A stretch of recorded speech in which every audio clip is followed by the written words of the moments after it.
देखिए रुको ना। आपको पता है कि प्रत्येक उपभोक्ता यानी ग्राहक जो होता है वह अपने लिए जो वस्तु खरीदता है या जिस वस्तु का उपयोग करके वो अपनी जीवन की जरूरतों को पूरा करता है उसका उसके पास एक पूरा का पूरा क्या होता है, सेट होता है। अब सेट यानी उपभोक्ता का जो बजट होता है, बजट का सेट डिपेंडेबल किस पर होता है? प्रथम उपभोक्ता की आय पर। यानी प्रत्येक उपभोक्ता अपने आय को अलग अलग हिस्सों में क्या करता है, बांटता है और उसी के आधार पर वो अपनी जीवन की जरूरतों को क्या करता है, पूरा करता है। अब देखिए, मान लीजिए कि किसी उपभोक्ता के पास केवल एक निश्चित मात्रा में पैसे यानी आय है।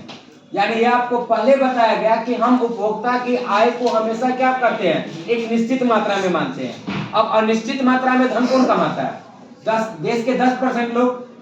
10% से भी कम लोग होंगे अपने देश में ऐसे जिनके पास धन की कोई कमी नहीं होगी, जो असीमित मात्रा में उनका क्या होगा, आय होगा। ठीक है, तो आपको हम पहले भी बता दिए कि आपका इकोनॉमिक्स और आपका बजट उन 10% लोगों के लिए नहीं होता है, क्योंकि जिनकी आय असीमित है, ठीक है, वो असीमित मात्रा में पैसा कमाते हैं, तो जाहिर सी बात है उनके लिए बजट बनाने का क्या बात है, वो कुछ कितना भी पैसा किसी भी चीज पर खर्च कर सकते हैं। इसलिए अर्थव्यवस्था बात करता है उन लोगों का जिन लोगों का आय क्या है, सीमित है। ठीक है, और वो अपने सीमित आय से, आय मतलब इनकम, यानी वो अपने सीमित इनकम से अपने जो है एंडलेस यानी अनंत आवश्यकताओं को पूरा करते हैं। तो अब इसके लिए सबसे पहला काम क्या होता है कि वो अपने आय के अकॉर्डिंग अपने लिए बजट तैयार करते हैं। ठीक है, और उसी बजट के अकॉर्डिंग वो अपना धन को क्या करते हैं, खर्च करते हैं।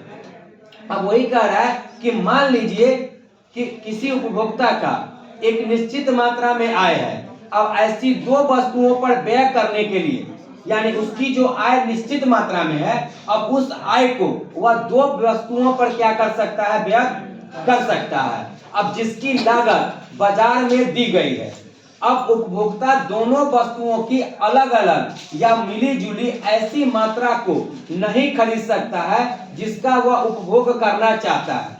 अब उपभोक्ता के लिए उपलब्ध उपभोग बंडल दोनों वस्तु की कीमत तथा उपभोक्ता की आय पर निर्भर करेगा। यानी मान लीजिए कि अब बाजार में आपका दो वस्तु है। ठीक है, दो वस्तु जो बाजार में दिया गया उसमें से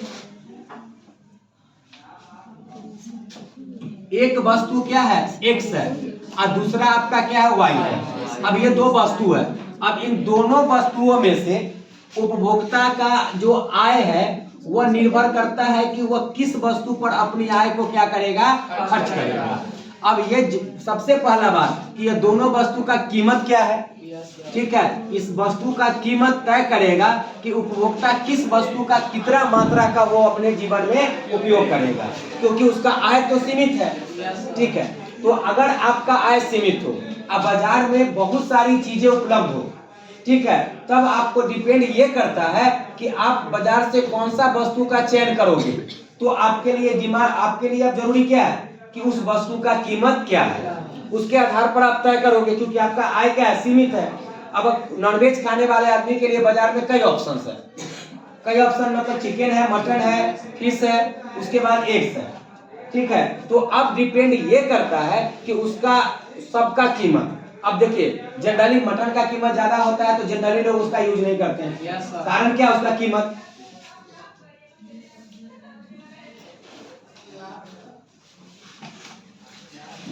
अब मान लीजिए उपभोक्ता की आय एम तथा दोनों वस्तुओं की कीमतें क्रमशः P1 व P2 है। यानी X का कीमत क्या है, P1, और Y का कीमत क्या है आपका, P2। ठीक है, और इनकम क्या है, इनकम को कह रहा है M मान लेते हैं। समझ में आ गया। यानी फर्स्ट वस्तु का जो आपका कॉस्ट दिया गया है वो दिया गया P1, सेकेंड वस्तु का कॉस्ट दिया गया P2, और इनकम जो है वह दिया गया क्या, M। अब तीनों में संबंध आपको बताना है। यदि उपभोक्ता केले की वक्स X1 इकाइयां खरीदना चाहता है तो उसे कुल मिलाकर P1 × X1। अगर मान लो कि X जो मैंने आपको कहा, X वस्तु मतलब क्या है, केला। ठीक है, अब इसका कुछ मात्रा वो खरीदना चाहता है तो अब वो क्या करेगा, अब उसका क्या होगा P1 और X1, इसको X1 मान लो अगर है तो ये उसको कीमत पे करना होगा। बात समझ में आया। अब X1 कोई भी मात्रा हो सकता है। अब जितना मान लो कि 1 दर्जन P1 बराबर कह रहा है, अब इसको ऐसे नहीं समझोगे, अब मैं इसको डिजिट में समझाता हूँ। अब डिजिट में कैसे समझोगे आप, तो P1 बराबर क्या है 10 रुपया अब पर डजन, यानी कि 1 दर्जन केला का दाम कितना है 10 रुपया, तो P1 बराबर कितना हो गया 10 रुपया। अब यहाँ से है आपका X1 मान लो 3 दर्जन है, क्या है 3 दर्जन, यानी ये मात्रा है, क्वांटिटी है, तो केला कितना खरीदे 3 दर्जन। तो अब आप कीमत कितना चुकाइएगा, तो आप सिंपली आपसे दिमाग लगाइए, कोई भी आदमी कीमत लेने के लिए क्या करेगा, आपका 3 गुने 10 कर देगा या 10 गुने क्या करेगा 3 कर देगा, इसके अकॉर्डिंग। अब 10 गुने 3 करेगा मतलब क्या हो गया 30 रुपया आ गया। अब देखिए P1 बराबर 10 रुपया जो मैंने माना था वो आ गया, और X1 बराबर क्वांटिटी जो माने थे 3 दर्जन हो गया, तो ये क्या हो गया आपको 30 रुपया निकल करके आ गया। तो उपभोक्ता का पहला बजट सेट आपको क्या जा रहा है, जो होगा P1 और इंटू X1, ये हो रहा है कि वो केला पर इतना पैसा खर्च करेगा। अब जितना मात्रा बढ़ाएगा उतना उसका क्या होगा, रुपया टोटल कॉस्ट बढ़ जाएगा। मात्रा बढ़ने के साथ ही उसका क्या होगा कीमत, अब 4 दर्जन लेगा तो 40 रुपया, 5 दर्जन लेगा तो 50 रुपया, यानी जैसे जैसे वो केला की मात्रा को बढ़ाएगा वैसे वैसे उसका एक्सपेंस क्या होगा बढ़ता चला जाएगा। ये पहला हो गया। अब दूसरा देखिए कि अगर उपभोक्ता आम की X2 इकाइयां खरीदना चाहता है, अगर उपभोक्ता अब आम का केला के साथ साथ X2 जो आपका क्या है आम है, ठीक है, अब उसकी मात्रा भी अगर वो खरीदना चाहता है तब फिर कंडीशन वही होगा, इसके लिए उसको क्या करना होगा P2 इंटू X2, ये सेट आएगा उसका। अब P2 बराबर मान लो कि कितना है, P2 बराबर मान लो 20 रुपया, एक आम का कीमत 20 रुपया। अब उपभोक्ता क्या करता है कि 5 गो आम खरीदता है, यानी X2 बराबर कितना 5, तो अब उसको कितना देना होगा 20 गुने 5 बराबर कितना 100 रुपया। तो मतलब यहाँ पर क्या हो गया, P2 को हम मान लेते हैं 20 और X को मान लेते हैं कितना 5, तो ये उसका पहला सेट बनकर दूसरा सेट बनकर तैयार हो गया। पहला सेट उसका कहाँ था, यहाँ था, दूसरा सेट यहाँ पर क्या है, यहाँ पर जा रहा है इसका। अब देख लीजिए एक केला की कीमत है 10 रुपया 1 दर्जन, तो अगर उसको एक आम बढ़ाना होगा, एक आम की मात्रा बढ़ाना होगा, तो उसके लिए 2 दर्जन केला उसको क्या करना होगा, त्याग करना होगा, क्योंकि 20 रुपया मैनेज करने के लिए यहाँ भी 20 रुपया मैनेज करना होगा। तो यहाँ 20 रुपया मैनेज करने का मतलब क्या है कि 2 केला या 2 दर्जन केला जो मान लो आप, तो वो करना होगा। ये चीजें आपको हमेशा क्या होता है, यही बजट सेट कहलाता है कि जब किसी चीज के कीमत में वृद्धि होती है या आप अधिक कीमत की वस्तु प्राप्त करना चाहते हैं, तो नीचे वाली जो कम कीमत की अधिक वस्तु को आपको क्या करना होता है, त्याग करना होता है, तभी आपको अधिक कीमत वाला एक वस्तु क्या होगा प्राप्त हो पाएगा। ये सिंपल सा बात है, ये फंडा आप लोग अपने मार्केट में कई बार आजमा चुके हैं। ठीक है, अगर आप सोचो कि एक रॉकेट खरीदना चाहते हो, फटाका में जो एक रॉकेट आता है वो रॉकेट आप खरीदना चाहते हो, तो जाहिर सी बात है मिर्चिया का पूरा पैकेट छोड़ना होगा आपको, तब जाकर के एक रॉकेट आएगा उसमें। तो ये चीजें हम अपने लाइफ में मतलब करते हैं, इसको हम यूज में लाते हैं, इम्प्लीमेंट करते हैं, बट इसके बारे में अगर हमको बताने के लिए कहा जाए, लिखने के लिए कहा जाए तो दिक्कत होगा। अब यहाँ पर अब चाहता उसे P2 और X2 धन व्यय करना होगा, इसलिए यदि उपभोक्ता केले की X1 इकाइयां और आम की X2 इकाइयां का बंडल खरीदना चाहता है तो उसे, अब देखिए, अब अगर वह क्या है इससे मात्रा केले की इतना और आम की इतना, ये दोनों मात्रा वो खरीदना चाहता है, तब उसका बजट सेट क्या होगा, देखिए P1 X1 प्लस P2 और X2, ये उसका पहला बंडल सेट होगा जो उसके आय पर क्या है उपलब्ध है, यानी जो उसका आय है उस आय में वो पहला बंडल उसका क्या होगा जो उसके लिए जो उपलब्ध हो जाएगा बाजार में। अब देखिए, अब वह बंडल तभी खरीद पाएगा जब उसके पास कम से कम इतना धनराशि, यानी वह बंडल ये तभी खरीद पाएगा। अब इसको रुपया में देख लीजिए, 30 प्लस 100 बराबर कितना 130। अगर उसके पास 130 रुपया है तब वह बंडल उसके लिए क्या होगा उपलब्ध। ठीक है, अगर उसके पास 130 रुपया नहीं है तो बाजार में यह बंडल भी उसके लिए उपलब्ध नहीं होगा, जो कि हम न्यूनतम मात्रा पर अभी तक बात कर रहे हैं। समझ में आएगा? रुपया पर हम इसलिए बैठा रहे हैं कि आपको जल्दी समझ में आएगा। ये जो आपको मार्क दिया जा रहा है P1 P2 इस पर आपको समझ में नहीं आएगा, लेकिन इसको रुपया पर बैठा दिया जाए तो जल्दी समझ में आएगा। एक्चुअली आपको लिखना रुपया पर नहीं है, लिखना आपको ही है, लेकिन आपको रुपया पर समझने के लिए बताया जा रहा है कि ये टोटल यानी कि केले का कुल मूल्य और आम का कुल मूल्य जोड़ देंगे तो उसका पूरा बजट सेट क्या हो गया, तैयार हो गया, जो उसके आय में है। यानी इतना उसका आय न्यूनतम आय, जिस न्यूनतम आय पर वो अपने लिए यह बंडल खरीद सकता है। समझ में आ गया? यानी उस न्यूनतम आय की हम बात कर रहे हैं जिस न्यूनतम आय पर यह बंडल वह प्राप्त कर सकता है। अब वस्तु की विद्यमान कीमत तथा अपनी आय के अनुसार उपभोक्ता ऐसा कोई भी बंडल उसी सीमा तक खरीद सकता है जब तक उसकी कीमत उसकी आय के बराबर या उससे कम रहे। दूसरे शब्दों में उपभोक्ता कोई X1 X2 बंडल निम्न स्थिति में खरीद सकता है जब P1 X1 plus P2 X2 greater than क्या हो M। यानी अब उपभोक्ता क्या कर रहा है कि उपभोक्ता के लिए अब P1 X1 plus P2 X2 इसके बाद है ग्रेटर देन या इक्वल टू M। अब इसको पढ़ते हैं ग्रेटर देन या इक्वल टू, ठीक है। अब ग्रेटर देन या इक्वल टू कहने का मतलब क्या है कि यह बंडल मतलब कि उपभोक्ता तभी खरीदेगा इस बंडल को जब उसका आय या तो इसके बराबर है या इससे ज्यादा है। समझ में आया? इस बंडल के बराबर अगर उसका आय है तब भी वो खरीद लेगा, या उसका आय इस बंडल से ज्यादा है तब भी वो खरीद लेगा। इसलिए आपका फॉर्मूला क्या निकला, X1 प्लस P2 और X2 और ग्रेटर देन या इक्वल टू M।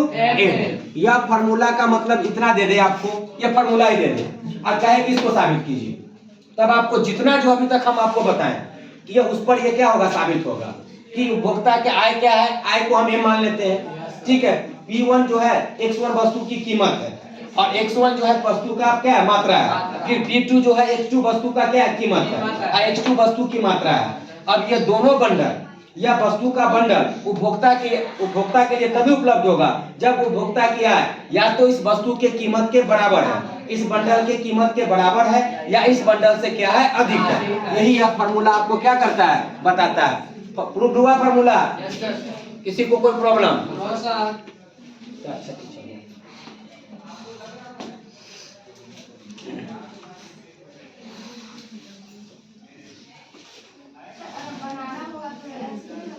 बिल्कुल बना सकते हैं आप।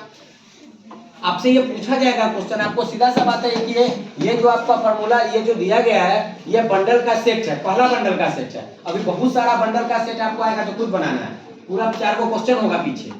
2 मिनट रुकिए ना, वहां तक पहुंच जाते हैं। अब देखिए,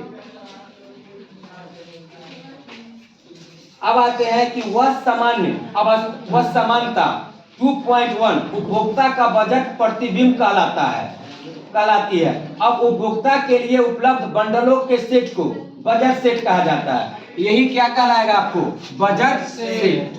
यानी यह बजट सेट जो उपभोक्ता के लिए क्या हो, उपलब्ध हो, वही क्या कहलाता है, बजट सेट, ठीक है। अब बजट सेट कहा जाता है इस प्रकार, बजट सेट उन सभी बंडलों का संग्रह है जिसे उपभोक्ता विद्यमान बाजार कीमतों पर अपनी आय के द्वारा खरीद सकता है। यानी बजट सेट क्या है, तो बाजार में उपलब्ध हर वो बंडल किसी उपभोक्ता अपने द्वारा अर्जित किए गए आय से खरीद सकता है, वह बंडल जो होगा उपभोक्ता का बजट सेट कहलाएगा।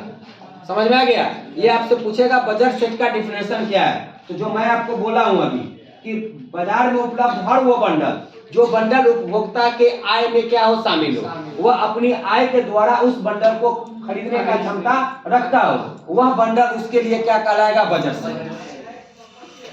अब एक ऐसे उपभोक्ता, देखिए यहाँ पर एक क्वेश्चन दिया, उदाहरण दिया गया 2.1, इसको गौर से सुनिए। अब एक ऐसे उपभोक्ता, उदाहरण ले जिसके पास 20 रुपया।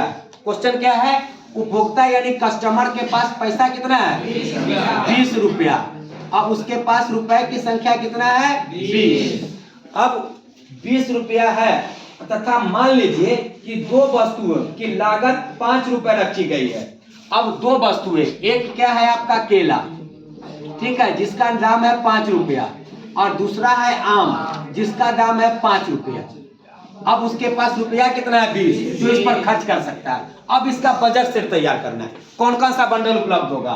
तो 5 गुने 4 और 5 गुने 4, अधिकतम 20 और अधिकतम 20। अगर वह केले का 4 मात्रा खरीदता है तो 20 रुपया खत्म, आम का 0 हो जाएगा। और आम का 4 रुपया 4 खरीदता है तो केले का क्या हो जाएगा 0। तो पहला बजट सेट क्या बनेगा 0 4 और 4 0। ये पहला बजट सेट हो गया। ये हो सकता है या आम का मात्रा 4 हो या केला का मात्रा 4 हो, बाद बाकी 0। अब दूसरा क्या होगा 3 1 हो सकता है, 1 3 हो सकता है, 2 2 हो सकता है, ठीक है, दोनों में 2 2 हो सकता है। अब इसी तरह से आपका क्या बनेगा बजट से।